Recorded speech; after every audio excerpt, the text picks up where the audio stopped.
হচ্ছে কিনা সম্ভব হবে।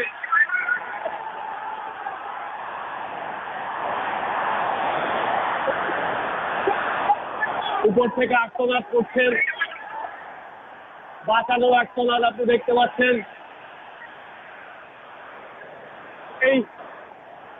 এই যে পরিস্থিতি, এই পরিস্থিতি আসলে বর্ণনা করার মতন নয়। এই চিত্র আসলে কিভাবে বর্ণনা করা যায় সেই ভাষাটা হয়তোবা আমার কাছে নেই।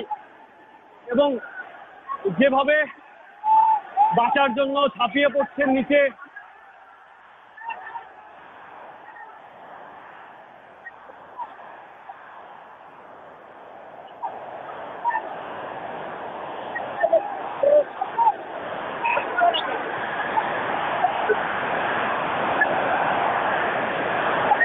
এই ভবনের 4 তলা, 5 তলা, 6 তলা, 6 তলা থেকে শুরু হয়েছে।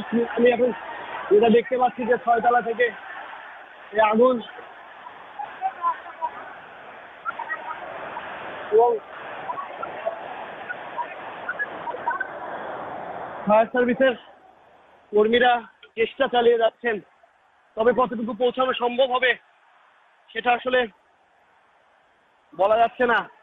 এবং আগুনটি ধীরে ধীরে উপরের দিকে উঠছে। একটু আগে আমি যতটুকু দেখতে পাচ্ছি যে পানিটি এখনো এখান থেকে পাওয়াটা সম্ভব হচ্ছে না।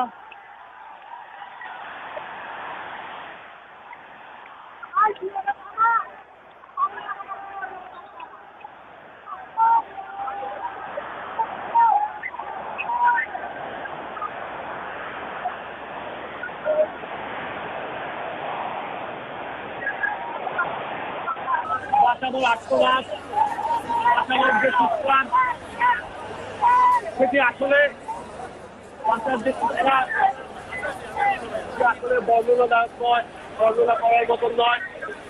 হৃদয় কিছু চিত্র। সব থেকে বড় চ্যালেঞ্জ হয়ে দাঁড়িয়েছে আগুনের সাথে সাথে সাধারণ মানুষ যারা উপরে আছেন, যারা আটকে পড়ে আছেন এই অফিসগুলোতে, সেই অফিসগুলো থেকে মানুষগুলোকে উদ্ধার করা। আপনি জানেন যে আজ বৃহস্পতিবার, সপ্তাহের শেষ দিন, অফিসের শেষ দিন। এই দিনে ঠিক একটার সময় অনেকেই, অধিকাংশ যারা এই বিল্ডিং এ ভবনটিতে অফিসে জব করেন, তারা এখানে অবস্থান করছিলেন। এবং ঠিক এই একটার সময় আসলে এই আগুনের সূত্রপাত ঘটে। ওই ভবনে যারা আছেন, দর্শক, আমরা দেখছি যে বনানীর একটি বহুতল ভবনে আগুন লেগেছে। সেখানে আমরা আমাদের আগের খবর থেকে প্রচার করছিলাম। এখন আমাদের সাথে যোগ হচ্ছেন আমাদের সহকর্মী পারাভি হাফিজ, তিনি থাকছেন আমাদের সাথে। অনেক ধন্যবাদ। আমরা দেখতে পাচ্ছি দর্শক, আপনারা দেখছেন যে 19 তলা এই ভবনটিতে কি পরিমাণ মানুষ এখন পর্যন্ত আটকা আছেন সেই বিষয়টি আমরা নিশ্চিত নই। আমাদের সহকর্মী হিরণ খান তিনি বর্ণনা করার চেষ্টা করছেন যে সেইখানে তিনি কি পরিস্থিতি সরাসরি দেখতে পাচ্ছেন। কিছুক্ষণ আগে আপনারা দেখছিলেন একজন মানুষ, তিনি নামার সময় আমরা সরাসরি ফুটেজে দেখলাম যে তিনি নামতে পারেনি। সম্ভবত তার বিদ্যুতের তার বা ডিশ লাইনের যে তার থাকে সেই তারে জড়িয়ে নামার চেষ্টা করেন। শেষ পর্যন্ত তিনি বেঁচে আছেন কিনা আমরা জানি না। ওখান থেকে একজন কিছুক্ষণ আগে আমাদের সাথে যোগ দিয়েছিলেন এবং ভেতরে তিনি বললেন যে তিনি দুজন মানুষকে এইভাবে পড়ে তারা দুজন মানুষই হয়তো মারা গেছেন বলে তার ধারণা। এরকম কি পরিমাণ মানুষ এখানে আটকা আছে সেটি আমাদের কাছে পরিষ্কার না।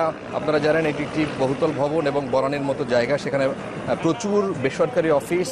আজকে সপ্তাহের শেষ কর্মদিবস, প্রচুর মানুষের সমাগম সেখানে, যারা কাজ করে থাকেন সেখানে চাকরি করার উদ্দেশ্যে সেখানে রয়েছেন।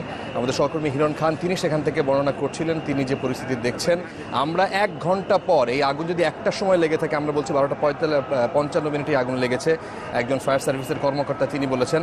সে 1 ঘন্টা পর আমরা দেখেছি ওখানে পানি পৌঁছাতে সক্ষম হয়েছে ফায়ার সার্ভিস। পাশেই কিছু দূরে 1/2 কিলোমিটার দূরে একটি লেক রয়েছে, সেখান থেকেও পানি সরবরাহ করা যাচ্ছে কিনা আমি জানি না। সেখানে নিশ্চয়ই এই পানির স্বল্পতা এখানে পরিষ্কার। এখন পর্যন্ত ওই জায়গাগুলোতে পানি পানি দেওয়া যাচ্ছে না এবং একটি সংকট এখানে সম্ভবত পরিষ্কার দেখা যাচ্ছে, সেটি হচ্ছে যে আগুন যদি 9-10 তলায় লেগে থাকে, এর উপর থেকে মানুষ ওই নিচের সিঁড়িতে যেতে পারছে না বলে আমাদের ধারণা, সেই জন্য মানুষ নামার চেষ্টা করছেন। আপনারা দেখতে পাচ্ছেন কিছু মানুষ এই গ্লাস ভেঙে তারাও উকি ঝুঁকি মারার চেষ্টা করছেন কোনো উপায়ে পাওয়া যায় কিনা নিচে নামার।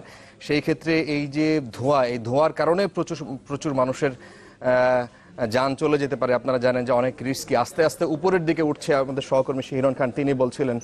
নাহিদ হোসেন আছেন সেখানে, তার কাছ থেকে শুনি তিনি কি পরিস্থিতি দেখছেন। নাহিদ।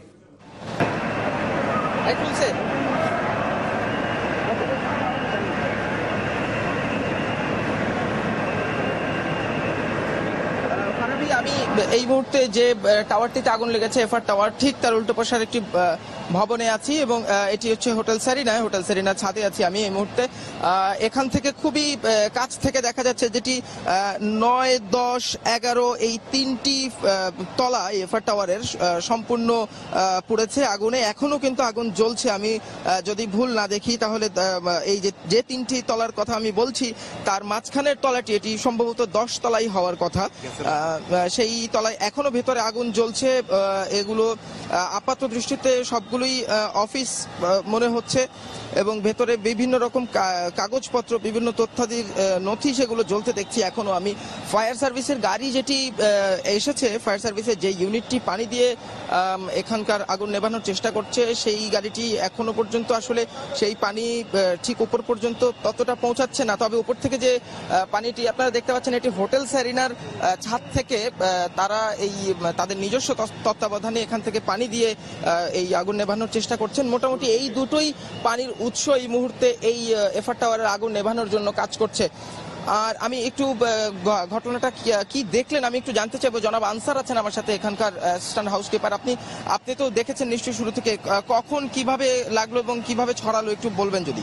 এটা অনুমানিক 12টা 20 কি 25-এর দিকে হঠাৎ করে ওদের 9 কি 10, 11 তলা আমার অনুমানিক মনে নাই, তখন ওইখানে আমাদের এইচআর ম্যানেজার ছিল, সে সর্বপ্রথম আমাকে ইনফর্ম করে জানসার সামনের বিল্ডিংয়ে আগুন ধরছে। তখন আমি সাথে সাথে আমাদের মেজর সাহেবকে ইনফর্ম করি। তো মেজর সাহেবকে ইনফর্ম করার পর উনি সাথে সাথে ফায়ার ব্রিগেডকে করে। তারপরে আমাদের উচ্চপদ কর্মস্থ সকল অফিসারকে আমি জানাই দিই, আমাদের ফাইন্যান্স ডিরেক্টর, আমাদের টেকনিক্যাল ডিরেক্টর, সবাইকে আগুনটা কতটা দ্রুত ছড়িয়েছে? আগুনটা খুবই দ্রুত ছড়িয়েছে, খুবই দ্রুত, মানে এত দ্রুত ছড়িয়েছে যে আগুনটার সাথে সাথে প্রত্যেকটা গ্লাস ভেঙে ভেঙে পড়তেছিল। এবং পড়তেছিল সবচেয়ে ভয়াবহটা হলো গিয়ে আশেপাশের লোকজনগুলি এবং কিছু মেয়েও ছিল, তারা আশেপাশে যে তারগুলি ছিল এই তারগুলি দিয়ে নামতে যে অলরেডি 3 জন উপর থেকে পড়ে যায় এবং এখানে পুরুষ মহিলা অনেকেই ছিল, অনেকে নামার চেষ্টা করছিল। তো খুব ভয়াবহ অবস্থা। যারা পড়ে যায় প্রায় আপনার 16 তলা অথবা 12 তলা 13 তলা এইরকম জায়গা থেকে তারা যখন পাইপ ধরে তখনই তারা স্পটে নিচে পড়ে যায়। সাথে সাথে জনগণ ধরে তাদেরকে হাসপাতাল বা কোথায় নিয়ে যায় আমি জানি না। তা আমরা এখান থেকে আগুন নিবানের কাজে নিয়োজিত আছি 18 তলায়। তবে জিনিসটা খুব ভয়াবহ অবস্থা। ধন্যবাদ। ফারাবি শুনছিলেন, উনি একদমই প্রত্যক্ষদর্শী, শুরু থেকেই উনি দেখেছেন আগুনের ঘটনাটি এবং আগুন যেটি জ্বলছে ক্রমশই ধোঁয়াও বাড়ছে। আসলে সবসময় আমরা দেখি যে ফায়ার সার্ভিস এসে যখন আগুন নিভানোর চেষ্টা করে পানি দেওয়ার সাথে সাথে ধোঁয়া বাড়ে এবং ধোঁয়া বাড়তে থাকলে কিন্তু মোটামুটি মোটা দাগে বলা যায় যে আগুন আস্তে আস্তে নিভতে শুরু করেছে। কিন্তু ভেতরে যে মাঝখানের তলাটির কথা বলছিলাম, সেই তলাটিতে এখনো আগুন দেখতে পাচ্ছি জ্বলছে। এই বনানীতে এই যে রাস্তাটিতে এই এফআর টাওয়ার রয়েছে, সেই রাস্তার দুই পাশেও অসংখ্য মানুষ ভিড় করে আছেন এবং ফায়ার সার্ভিসের বেশ কয়েকটি ইউনিট আছে, মোটামুটি 5-7টি ইউনিট এখানে কাজ করছে, আরও বেশি হতে পারে। বিভিন্ন দিকে ফায়ার সার্ভিসের বিভিন্ন ইউনিট ছড়িয়ে আছে বিভিন্ন রকম সেবা দিতে। একটি অ্যাম্বুলেন্সও দেখতে পাচ্ছি আমি নিয়ে আসা হয়েছে। আমি জানি না আসলে নিচে কেউ অসুস্থ হয়ে গেছেন কিনা, তার জন্য অ্যাম্বুলেন্স আনা হয়েছে কিনা। আর একটি বিষয় কিন্তু লক্ষণীয় যে ভবনটিতে আগুন লেগেছে, এই ভবনটির বাইরের দিকে কোনো রকম ইমার্জেন্সি এক্সিট অথবা ফায়ার এক্সিটের সিঁড়ি নেই এবং মোটা দাগে দেখা গেলে এই রাস্তায় শুধুমাত্র 2টি ভবনে আমি বাইরের দিকে ইমার্জেন্সি ফায়ার এক্সিট দেখতে পেরেছি। ভেতরে যে ফায়ার এক্সিটগুলোর কথা বলা হয় সেগুলো তো ভবনের ভেতরেই থাকে, কিন্তু বাইরের দিকে যে ফায়ার এক্সিটগুলো সেগুলো থাকলে খুব সহজেই যারা ক্ষতিগ্রস্ত হন কিংবা যে ভবনে আগুন লাগে সেই ভবনের যারা ভেতরে থাকেন তারা খুব সহজে বেরিয়ে আসতে পারেন, কিন্তু সেই বাইরের দিকে ফায়ার এক্সিট রাখার চর্চা সেটি কিন্তু একদমই প্রায় নেই বললেই চলে। এই শহরের বড় বড় ভবনগুলো হচ্ছে এ ধরনের ফায়ার এক্সিট ছাড়াই, এবং প্রায়শই এই যখন বড় কোনো অগ্নিকাণ্ড হয় তখন ফায়ার সার্ভিসের পক্ষ থেকে কিংবা প্রশাসনের পক্ষ থেকে বারবারই বলা হয়ে থাকে যে এই বিষয়গুলো নজরদারি করা হবে, কিন্তু সেই নজরদারির অভাবটা রয়েই যায়। এফআর টাওয়ারের ওপরের দিকেও আস্তে আস্তে ফায়ার সার্ভিস এই পানি দিচ্ছে। আমি নিচে এখন দুটি পানির উৎস দেখতে পাচ্ছি এবং একটি বেশ জোরে সোরেই পানি ছিটিয়ে দিচ্ছে। পানির তোড়ে গ্লাসগুলো চূর্ণ বিচূর্ণ হয়ে ভেঙে পড়ছে। নিচে যদিও যথেষ্ট রকম নিরাপত্তা বেষ্টনী দিয়ে রাখা হয়েছে পুলিশে, আমি যখন ওপরে উঠি তখনই দেখেছি পুলিশ এবং আইন শৃঙ্খলা রক্ষায় নিয়োজিত তারা যথেষ্ট রকম নিরাপত্তা বেষ্টনী দিয়ে রেখেছেন একটি নির্দিষ্ট দূরত্ব পর্যন্ত। এবং এই এফআর টাওয়ারের যে কয়টি তলায় আগুন লেগেছে উপরের দিকেও কতটা ছড়িয়েছে তা আসলে এখনই বলা খুব মুশকিল, কারণ এই আগুন ভেতরের দিকে কতটা ছড়িয়েছে সেটি কিন্তু বাইরের থেকে বলা খানিকটা কষ্টের। তবে সেই আগুনটি এখনো জ্বলছে। আমি যে মাঝখানের তলার কথা বলেছিলাম